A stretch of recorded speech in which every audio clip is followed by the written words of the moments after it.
तुमची लाईफस्टाईल जर सुधारायची असं जर वाटत असेल ना, तर तुम्हाला 21 दिवस कमीत कमी प्रॅक्टिस करावं लागेल. आणि ती प्रॅक्टिस आहे ना तुम्हाला कंटिन्युअस ठेवावं लागेल.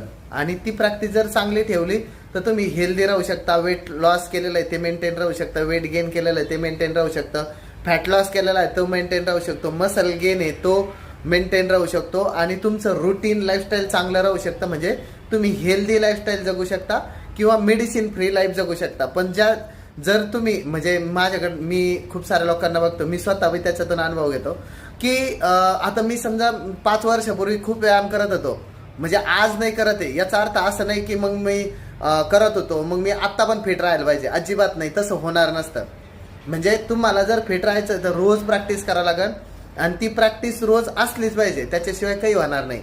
जर तुम्हाला वजन कमी करायचं, वजन वाढवायचं, हेल्दी राहायचं, खाण्याच्या सवयी बदलायच्या, तर मी तुम्हाला मदत करू शकतो.